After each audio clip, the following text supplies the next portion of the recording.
So for example 4, it gives us two graphs. It tells us the graph of f of x, which is our red graph, and its image, which is the blue graph, after vertical and horizontal compression are shown. So we know that it has been squished vertically and squished horizontally. We want to write the equation for the blue graph. So what we're going to do, and what we're going to do right now, is going to set us up. Later we're going to get similar questions which are going to have horizontal stretches and compressions along with horizontal translations. What we're going to do is we're going to pick 2 points on our graph. So we're going to pick, let's look at the horizontal distance first. And we're going to look at, on our red graph, I'm going to label this point as A and this point as B. So can you see that the coordinates of A are 2, -8, and B is 3, 9.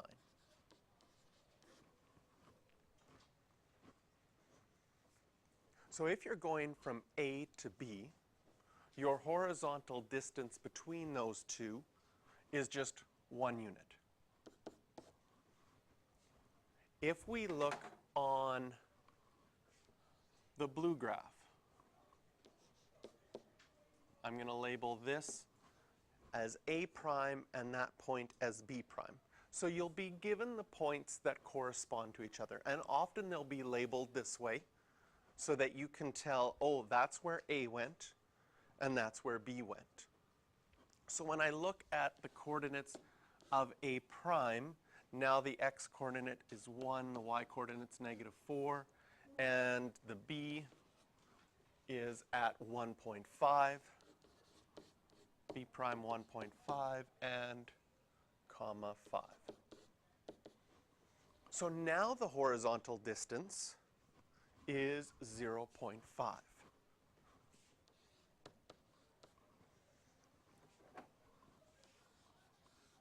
When we look at how it's changed, can you see that the horizontal distance went from a distance of 1 to a distance of 0.5?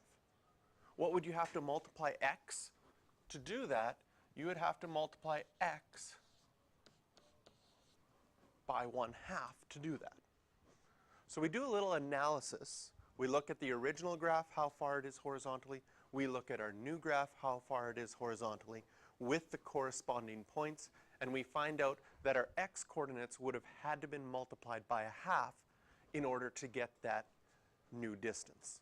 We do the same thing with our vertical distance. Now we're looking at the y coordinates. So if I went from A to B, and I'm not going to rewrite the points because we've got them up there, what is the vertical distance between A and B?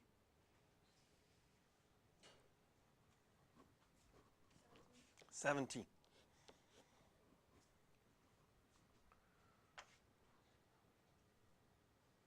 Oh, and I labeled B wrong. It was listed here at 1.5, 4.5. So I'm going to just change that in here. 1.5, 4.5. Okay? And if we look at A prime to B prime. And a thing to note here, from A to B, we go up, right? So it's important that we see that we've labeled that as positive 17. Sometimes you're going to get tempted. If A was on the top and B was on the bottom, you're going to get tempted to write positive 17, but you have to say to yourself, which direction have I gone? If I've gone down, then I need to label it as negative. Same thing with moving left to right. Here, from A to B, we're moving to the right, so it was correct that we wrote a positive value. But that's one thing you're going to want to watch, because sometimes the graphs get flipped. Now, if we go from A prime to B prime, if we look at our y values, they're going from -4 to 4.5. That is a distance up 8.5. So now, if we think about going from the red graph to the B graph, can you see that your y values have also been multiplied by 1/2?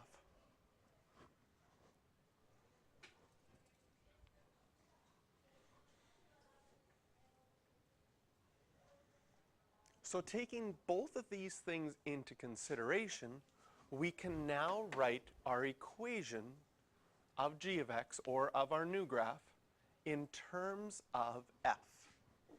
So again, what does it mean to write it in terms of f? It means that we have to have f of x of some sort on the right-hand side of our equation, but now we have to incorporate both of these things that we've written in green. We have to incorporate the fact that the x values have been multiplied by 1/2 and the y values have been multiplied by 1/2. So we have two compressions, a vertical compression and a horizontal compression. Anything that affects the vertical stuff affects your y coordinates. That's always outside of your function. Anything that affects your x coordinates is always inside of your function. So how do we show y by 1/2 outside of our function? We just write a 1/2 in front of our function. And how do we show an x by 1/2 inside of our function? And again, you're going to be tempted to do the 1/2, but what happens to everything inside? It's going to be the reciprocal. So the reciprocal of a 1/2, if we flip that, we get 2/1, so there would be a 2x inside of the function.